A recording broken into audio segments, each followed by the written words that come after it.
O relacionamento com Deus acontece na dimensão espiritual. Em 1 Coríntios 6, Paulo diz, aquele que se une ao Senhor é um só espírito com Ele. Então o lugar onde eu e você precisamos entender que Deus vai trazer direcionamento é no nosso espírito. Ele é a lâmpada do Senhor. Em Romanos, no capítulo 8, no versículo 14, a Bíblia diz que todos os que são guiados pelo Espírito de Deus são filhos de Deus. Mas a pergunta é, como o Espírito Santo guia os seus filhos? Eu me lembro, aos 15 anos de idade, tinha recém sido cheio do Espírito Santo, e eu ouvi alguém dizer, se você quer ser uma águia, ande com as águias. Se quer ser uma galinha, fique com elas. Né? Você vai aprender comportamentos distintos com gente distinta. E eu decidi colar naqueles que eu entendia, reconhecia como ser as águias. Quem são os que estão voando alto? O que eu posso aprender? E lembro de ter me aproximado de um pastor que se movia nos dons do Espírito Santo de uma forma impressionante. Eu nunca tinha visto aquilo naquela dimensão, com aquela frequência antes. E uma das áreas onde Deus usava muito aquele camarada era nesse aspecto do fluir profético.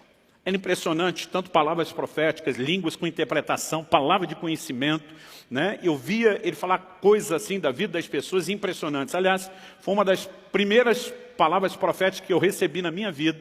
Né? Pisei num culto, numa igreja onde eu não conhecia ninguém, e esse camarada veio até onde eu estava e falou, olha, eu tenho uma palavra de Deus para você.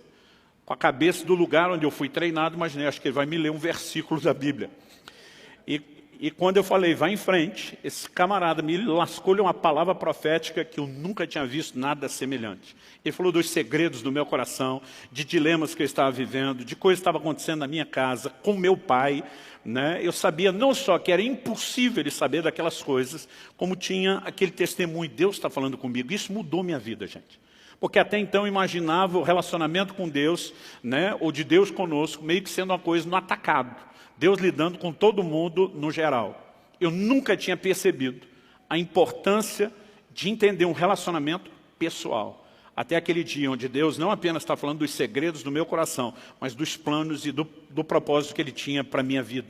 E de repente eu comecei a entender uma dinâmica diferente. Falei, peraí, Deus enxerga cada um de nós no meio da multidão como um indivíduo. E a Bíblia é enfática nisso. A Bíblia diz que Ele sabe coisas sobre você que nem você sabe. Por exemplo, quantos fios de cabelo tem na sua cabeça. Está certo, na cabeça de alguns a conta fica mais fácil para ele do que de outras, mas não importa, ele sabe. E eu comecei a enxergar, e isso mudou completamente a dinâmica do meu relacionamento com Deus. Imaginar alguém que está olhando para mim como um indivíduo, dizendo, eu amo você como pessoa, não apenas porque você faz parte de uma massa chamada humanidade. Eu tenho planos para você. Isso mudou completamente o meu relacionamento com Deus. E depois disso eu comecei a pensar, por que a maioria das pessoas não enxerga o que eu enxerguei? Imaginei, bom, eu só descobri o Deus de relacionamento pessoal depois de uma palavra profética, onde eu percebi então que Deus me enxergava, realmente me reconhecia. Eu falei, talvez o que esteja faltando seja profecia. Mal sabia eu que em alguns lugares, alguns círculos, estava sobejando profecia e que a coisa estava bem bagunçada. Então, no auge da sabedoria dos meus 15 anos de idade, deduzi, o que falta para a igreja de hoje é profecia. Eu pensei, então preciso ajudar Deus, mas não sabia nada sobre profecia. Então, encostei naquele camarada que Deus tinha usado na minha vida, que eu via ser usado na vida de outros. E eu lembro de um dia que eu cheguei para ele, como é que Deus fala com você? Eu fiz perguntas que hoje eu tenho vontade de rir. Eu dizia, é sempre a mesma voz? É voz de homem, é voz de mulher? Né? Tipo assim, vê uma voz diferente, como quando você liga para alguém, você já acha que é engano. Nesse caso seria um baita engano. E eu comecei a bombardear ele perguntas e ele só fazia rir. Hoje eu também tenho vontade de rir, me imaginando no lugar dele. E de repente ele olhou para mim e falou, para, Luciano, você está espiritualizando demais a coisa. Ele falou, aliás, esse é o problema da igreja, é mistificar demais aquilo que deveria ser simples. Ele falou, a maneira de Deus falar é simples.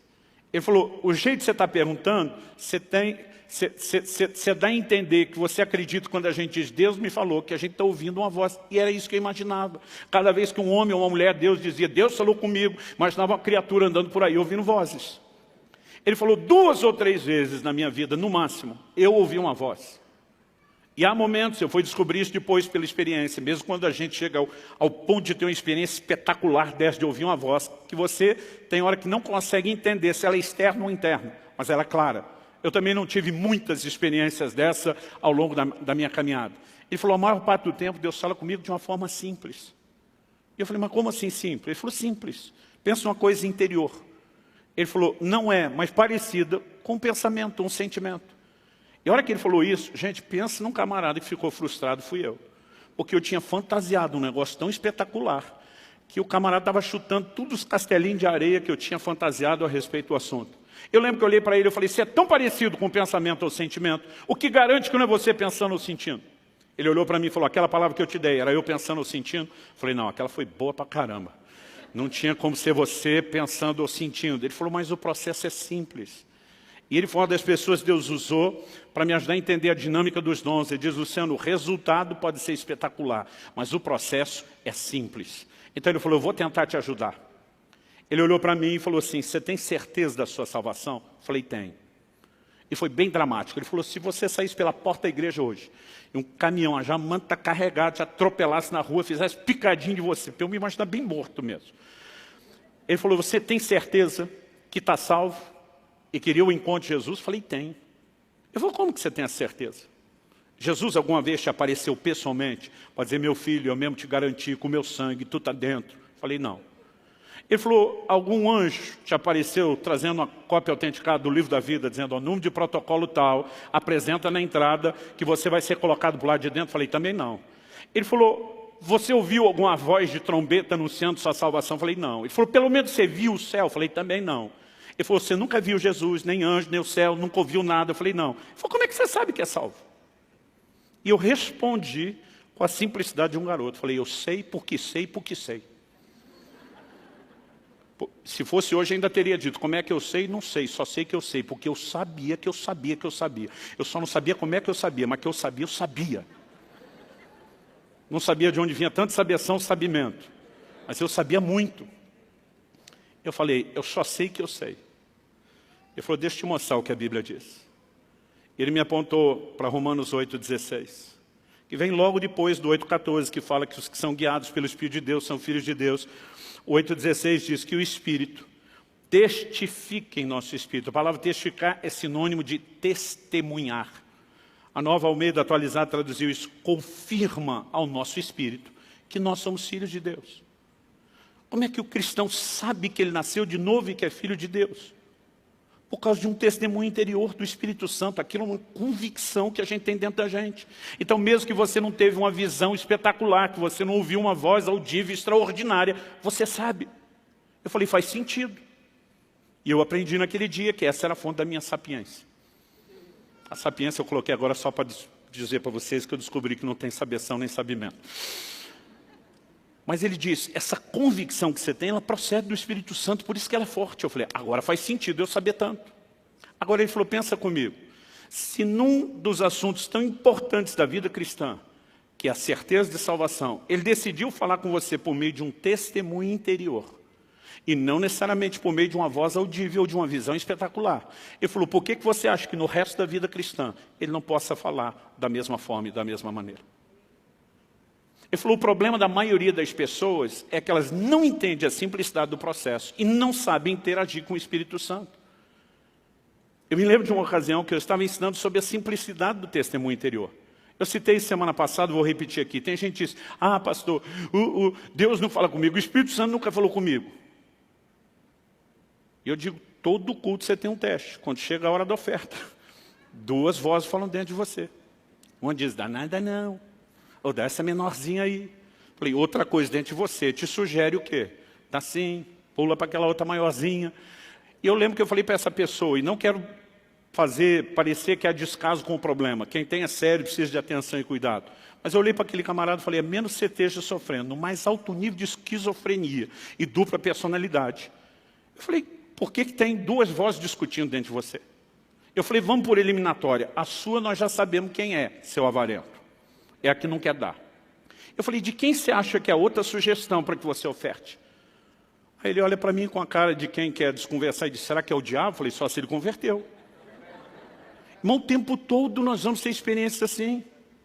Você tratou o cônjuge, os filhos ou os pais de uma forma que não deveria, daqui a pouco algo dentro de você está te dizendo, você não agiu como deveria. Não é só a sua consciência. Paulo também fala do testemunho da consciência, mas o Espírito Santo fala conosco. O problema é que muitas vezes, porque você não ouviu uma voz, você não valoriza aquilo como se fosse uma orientação da parte de Deus. Aí eu lembro que um dia eu estou ensinando sobre esse assunto, sobre a simplicidade do testemunho interior, dizendo que muitas vezes eu tenho feito coisas assim, aparentemente absurdas aos olhos dos outros, por causa de uma convicção. As pessoas me perguntaram, passou aquelas 2 vezes que o senhor fez jejum de 40 dias, foi porque um anjo falou com você? Eu falei, não, porque eu tive uma convicção no meu espírito, e eu não preciso de mais nada além dessa convicção. Principalmente porque, com o tempo, você vai aprendendo que esse recurso é muito confiável. Mas eu estava ensinando sobre isso em um determinado lugar, numa escola. E eu lembro que entre o intervalo de uma aula e outra, um irmão me procurou e falou, ó, pastor, que Deus fala, eu não posso negar, para mim a Bíblia é clara. Jesus disse, as minhas ovelhas ouvem a minha voz. Então, essa é questão resolvida, Deus fala. Ele falou, mas eu tenho uma teoria. E eu particularmente gosto de colher as pérolas de sabedoria no meio do povo. Eu falei, me exponha a sua teoria. Ele falou, no reino natural não tem gente surda, que tem uma deficiência, não ouve? Eu falei, sim. Ele falou, acho que espiritualmente eu sou surdo. Então, para ele estava resolvendo assim, não é que Deus não fala, mas eu não ouço nunca e ponto final. Eu estou segurando a vontade de rir, porque era uma coisa que eu nunca tinha ouvido antes.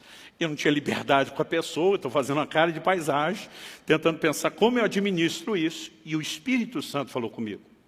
Não por meio de uma visão espetacular, nem de uma voz audível, mas aquilo veio claro no meu espírito. Pergunta para ele, quantas noites já faz que ele vem acordando às 3 da manhã em ponto? E aquilo era tão nítido dentro de mim, que eu sabia que não era meu. Eu falei, desculpa te interromper, mas eu preciso fazer uma pergunta para você antes de nós continuarmos a conversa.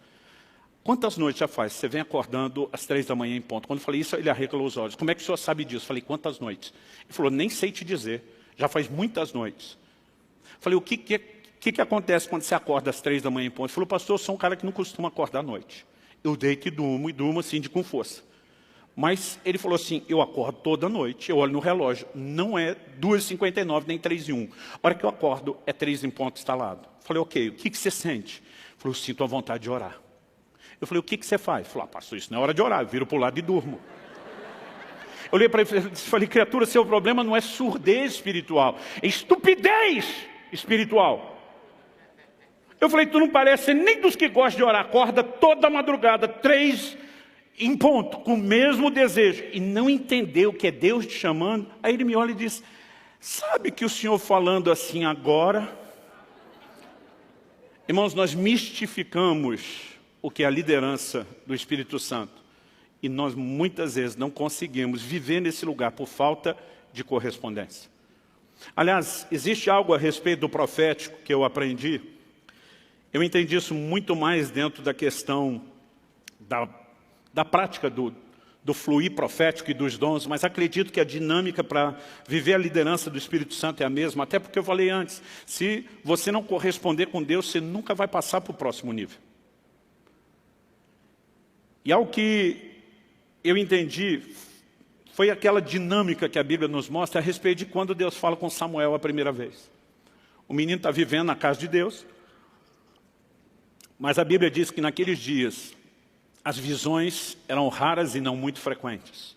Em outras palavras, o profético estava adormecido, praticamente apagado. E um dia esse menino ouve uma voz. Samuel, ele levanta correndo e vai falar com Eli, o sacerdote, achando que Eli o chamou.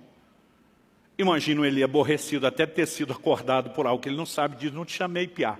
Isso na tradução da Bíblia, na linguagem de hoje, versão paranaense, é claro. As outras não está escrito piá. Volta a dormir. E o piá vai deitar, e daqui a pouco a voz chama a segunda vez. Ele vem e diz, o Senhor me chamou, não chamei a primeira, não chamei a segunda, volte a deitar. O menino deita, a voz chama de novo, ele vem a terceira vez. E de repente o Eli, com o discernimento já velho, gasto e enferrujado, talvez tenha se recordado de uma época em que a voz de Deus se manifestava naquela casa. E de repente, depois de 3, ele entende e diz, garoto, se a voz falar com você de novo, não vem aqui atrapalhar meu sono. Você vai dizer assim, fala Senhor, porque o teu servo ouve. Agora, gente, vamos pensar, que instrução é essa? Qual inteligência você encontra por trás de uma orientação como essa? Em primeiro lugar, Deus é onisciente. Deus já não sabe que o menino está ouvindo? E se Deus não fosse, o menino está levantando para procurar quem está falando. Por que o menino tem que dizer para Deus? Pode falar, o teu servo está te ouvindo. O que ele está instruindo o garoto não é um processo informativo para Deus. É um processo interativo. Quando a voz de Deus se manifesta, eu gosto de dizer que para a gente entender isso é parecido com o jogo de dama ou xadrez. Cada vez Deus faz um movimento. Enquanto você não fizer o seu, Ele não vai fazer o próximo. E eu e você precisamos aprender a ser sensíveis a qualquer impulso do Espírito Santo. Se nós não entendermos isso, acredito que nós vamos perder muito daquilo que Deus tem para as nossas vidas. Há um momento onde nós podemos entrar num lugar de orientações espetaculares. Mas acredito que isso não vai vir sem que primeiro a gente aprenda a seguir os pequenos impulsos do Espírito Santo. Quem está entendendo, diga amém. Eu acredito que isso deve ter acontecido em janeiro de 2001. Eu estava no Canadá e eu tive uma experiência que mudou a minha vida. Mas antes do Canadá, vamos voltar 4 meses antes, setembro do ano 2000. Eu me lembro de uma viagem que eu tinha que fazer. E algo que eu pedi a Deus, uma oportunidade que eu queria, entendia que Deus tinha algo, que Ele iria falar comigo a respeito de uma decisão que eu tinha para tomar, era algo naturalmente falando impossível. E acordei com a ligação, me escalando para aquela viagem. Mas a pessoa foi muito enfática, disse, tenha certeza que você está com seus documentos para não ter nenhum problema. Então a primeira coisa que eu fui fazer antes de me arrumar foi achar minha carteira. E eu revirei a casa. Literalmente de alto a baixo, era um sobrado. E não achei. Fui buscar ajuda com os profissionais, acordei minha esposa. Porque as mulheres têm um dom de fazer as coisas sumidas aparecer. Meu bem, onde é que está a tesoura? Na segunda gaveta da conta. Não está lá, ela abre, aparece a tesoura. Aí chamei e falei, meu amor, preciso de ajuda de gente especializada. Eu procurei a carteira na casa inteira, cômodo por cômodo, não achei. Eu não posso fazer a viagem. Eu lembro que ela olhou e disse, conseguiu a viagem. Eu falei, consegui se eu achar a carteira. E eu não estou achando essa carteira. Ela disse, deixa comigo. Mas depois de fazer a varredura de alto a baixo, ela me olha e diz, essa carteira não está aqui. Eu falei, eu tinha essa suspeita. Agora, vindo de uma expert como você, me ajuda a pensar o que pode ter sido feito com ela. Falei, eu lembro que eu fui para o culto, isso era segunda de manhã. Eu lembro que eu fui para o culto domingo à noite com essa carteira. Ela falou, então talvez você esqueceu na igreja. Corri para a igreja. Naquela época a gente ainda tinha os zeladores que moravam na igreja, pedi para abrir, fui olhar, próximo das cadeiras onde eu sento, derrubei nada, pensei, eu fui no gabinete atender alguém, olhei nada, aí comecei a pensar onde fomos depois. Bom, jantamos na casa do irmão fulano de tal, fui lá acordar o irmão fulano de tal, falei, cara, eu acho que eu deixei minha carteira aqui ontem, nós demos uma revirada na casa dele, nada da carteira, e aí começou a me dar uma angústia a respeito do assunto da viagem. Eu falei, não é possível que aquilo que eu tinha tanta certeza que Deus ia me dar, me deu, eu vou perder pela falta da carteira. Então, quando eu fui saindo da casa dele, eu comecei a orar e dizer, Deus, me mostra onde está essa carteira. Mas me mostra, na minha cabeça, minha fé era assim, só me ajuda a lembrar. Enquanto eu estou orando, me mostra, me mostra, me mostra. Eu assisti como fosse um filme, numa tela de cinema. Eu vi o momento onde eu estava saindo da casa onde eu morava para o culto. A casa era uma casa mais alta que o nível da rua, e a escada que descia para o portão, não o de carro, portão de pedestre, como é que chama isso? Né? Eu lembro que era uma escada assim, torta, bem em S. E eu vi como se tivesse uma filmagem lá de baixo, pegando eu de cima. Né? Tinha chovido muito aquela tarde, tinha uma enxurrada como eu nunca vi igual na frente de casa. E para eu poder chegar no carro, que eu não tinha colocado na garagem, tinha parado na frente, eu ia ter que dar um pulo enorme. Então, eu me vejo no filme calculando o pique que eu tenho que dar naquela escada para conseguir pular a enxurrada toda. Era daquelas, se você pisa, não molha só o sapato, era pelo menos metade da perna. E eu estou ali calculando. Era um dia frio, e eu estava usando, por cima da roupa, um sobretudo. Nesse sobretudo tinha um bolso grande do lado. E naquela visão, naquele filme que está passando, eu vi a carteira que eu usava na época, a turma chamava antigamente de capanga. Agora a gente vai saber a idade de quem. Dependendo do jeito que a pessoa ri. Tem uns que ri de lembrança, tem outros que ri de que coisa ridícula. Mas era um negócio que a gente botava um talão de cheque. Bom, quem não sabe o que é capanga não deve saber o que é talão de cheque também, né? A gente botava ele inteiro, aberto, sem dobrar. Então era uma carteira enorme. E eu tinha colocado ela no bolso do sobretudo. Mas apesar do bolso ser grande, a carteira era enorme. Ela está assim, quase metade para fora. Eu estou vendo tudo isso na visão. E eu vi que a hora que eu desci correndo e dei o pulo, o movimento que eu fiz com a perna direita bateu do lado de dentro, no sobretudo. Pensa num filme assim que deu zoom na carteira. Né? A câmera deu um zoom e eu vi, naquela hora, pelo lado de fora, a carteira sendo ejetada, projetada para fora. Mas aquilo foi tão nítido, eu simplesmente vi ela sair do bolso, era que começa a cair, sumiu a visão. Eu corri para frente de casa. Falei, deve estar lá ainda. Né? Eu morava assim, literalmente no fim da linha, o meu bairro. Era uma esquina que virava para voltar na outra rua, não tinha mais quase nenhum movimento, a não ser os moradores. Falei, a carteira deve estar ali. E quando eu cheguei, comecei a procurar, nada da carteira ali pela calçada. Pensei, algum vizinho achou, pode jogar no quintal, nada. Olhei caixa do correio, nada. E de repente eu falei, não, eu tenho certeza que eu não inventei aquilo. Falei, Deus, eu quero ver o fim do filme. Eu falei, o filme parou antes de eu ver onde a carteira caiu. Eu quero ver o fim do filme. E de repente aquilo voltou como se estivesse pausado, aquele carteirão no ar. E alguém deu play. E eu vi exatamente onde a carteira caiu. Ela caiu dentro da enxurrada. E a hora que caiu, aquela câmera lenta parece que entra na velocidade normal e eu vi a carteira indo embora. E o Espírito Santo falou comigo, vá ao próximo bueiro.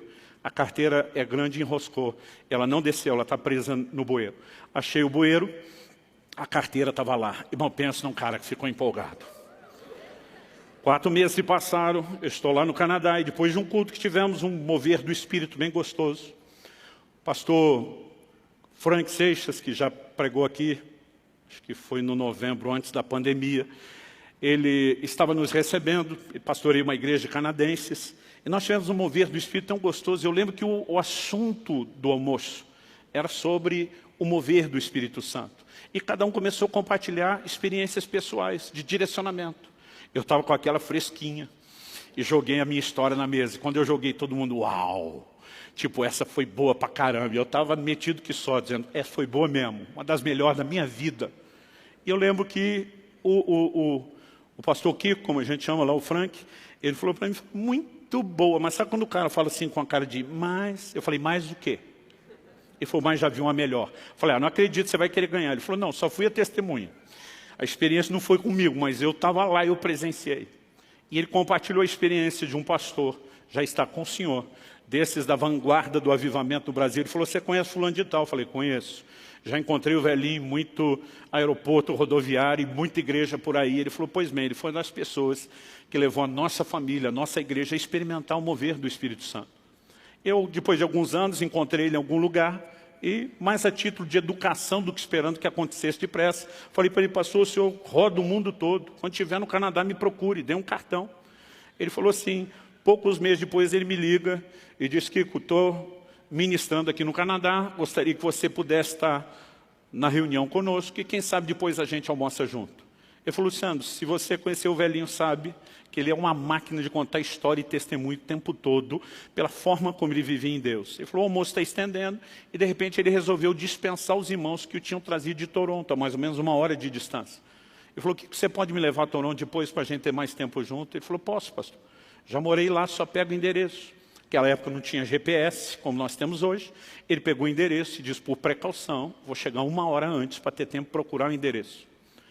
Mas ele falou, Luciano, eu seguia todo o direcionamento que me deram, fazia pergunta. Quanto mais eu perguntava, mais perdido eu ficava. A gente não conseguia achar aquilo, o tempo foi passando. Eu falei, até que deu 6 horas, que era a hora do culto. Ele disse, quando deu 6 horas, o velhinho falou para mim, encosta o carro. Ele falou assim, eu já estava esperando uma bronca no estilo da velha guarda. Aliás, deixa eu aproveitar e dar uma palavra para os crentes mais novos, que são da geração mimimi. Gente, o negócio já foi mais duro do que vocês imaginam. Eu sou de uma época, quando criança, que diácono da igreja dava cascudo na cabeça da gente, as crianças, pegava a gente pela orelha para levar para o pai. Né? E eu não entendo hoje, quando alguém fica sentido, porque acha que alguém não sorriu para ele dentro da igreja.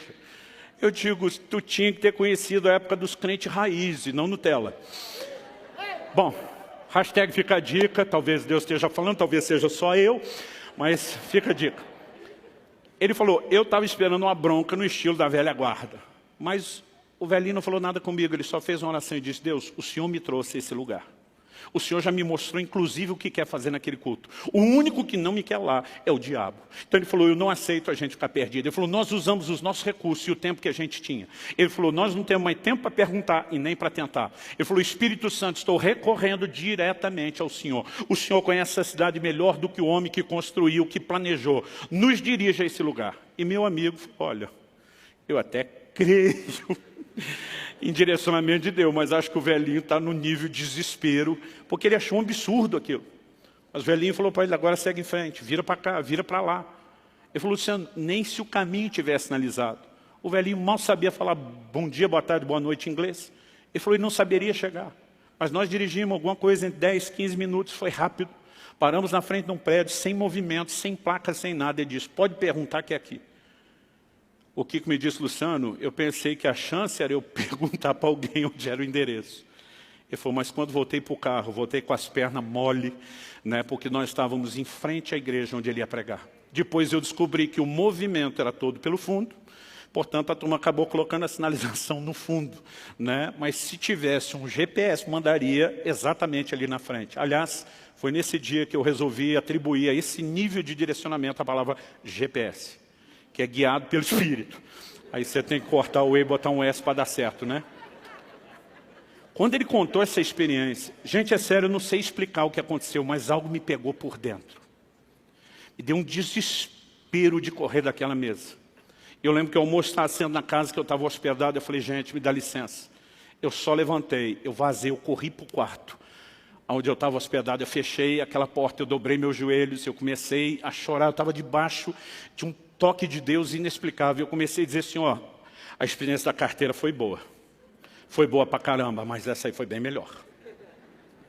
Eu falei para Deus, não é a competição com outros, mas comigo mesmo. Eu não quero ficar preso a um nível de mediocridade. Se existe esse nível de liderança do Espírito Santo, eu quero ter, eu quero experimentar. E era um desespero, irmão, uma vontade de arrancar os cabelos. Tem coisa que você não precisa se adiantar, o tempo te ajuda depois.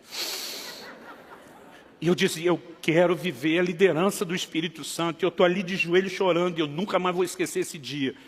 O Espírito de Deus falou comigo, não foi só um testemunho interior. Eu não sei se a voz foi externa ou foi interna. Mas a voz falou, o que é fiel no pouco, será fiel sobre o muito. Mas o que é infiel no pouco, será infiel no muito. E eu lembro que eu parei, assustado, surpreso, impressionado com aquela voz. Falei, Deus, isso é verdade, é bíblico. Eu imagino que é o Senhor falando, mas eu não sei o que isso tem a ver com o que eu estou te pedindo. E a voz falou de novo, tem tudo a ver. Ele diz, enquanto vocês, ele falou, isso serve para você. Mas eu quero que você, estou te comissionando a ensinar isso à minha igreja, em todos os lugares por onde eu te levar. Eu quero que você fale dessas coisas. Ele diz, enquanto o meu povo não aprender a se mover num nível de simplicidade, de obediência ao testemunho interior, às direções simples do Espírito Santo, ele diz, vocês não têm o direito de clamar por experiências maiores. Aquela voz me diz, quem está detendo o grande mover do meu espírito na terra não é o diabo, é a indiferença de vocês para a liderança do meu espírito. E aquilo foi um choque que eu não tenho condições de descrever. Sabe, querido, muitas vezes nós estamos diante de situações que são simples.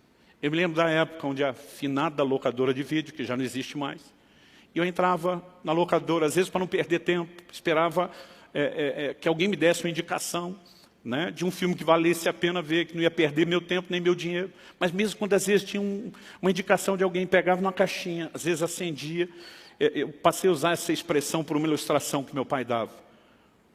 Paulo, escrevendo aos Colossenses, diz, seja a paz de Deus o árbitro, o juiz nos nossos corações. Muitas vezes meu pai dizia, eu tomo decisões por ter ou não ter paz. E muitas vezes eu pegava o negócio na mão, e antes de sequer ler uma resenha, né, de ver do que se tratava o filme, eu tinha um sinal vermelho, era algo dentro de mim dizendo, não avance. E todas as vezes que eu desrespeitei esse testemunho interior, nunca me dei bem. Não importa quão pequeno fosse a decisão a ser tomada. Nós temos uma provisão de Deus para nos dirigir nesse caminho. Mas muitas vezes nós não cultivamos essa interação porque não entendemos a simplicidade dessa dinâmica. Eu falei semana passada e vou repetir, gente, se o Espírito Santo não está tentando dirigir os crentes, eles devem ser as criaturas mais loucas que existem nessa terra. Eu de vez em quando pergunto para algum, se Deus não fala com você, com quem que você discute? Porque às vezes você está lá no quarto de oração, diz, Deus, pode pedir qualquer coisa. Aí diz, perdoa fulano. Fulano não. Se não é Deus falando com você, você está discutindo com quem, criatura? Aí aquilo começa a tentar te dobrar. Lembre dos bons momentos que você tiveram. Não jogue fora a história. Passe por cima dessa picuinha. Daqui a pouco, você, por causa do tempo de oração, está mais quebrantado. Aliás, meus filhos diziam que a melhor hora de pedir algo para papai e mamãe era depois do tempo devocional. Que a gente sempre estava mais quebrantado, mais fácil. Aí você está lá, já meio quebrantado, você diz, posso até perdoar, mas vai ter que vir rastejando. E olhe lá.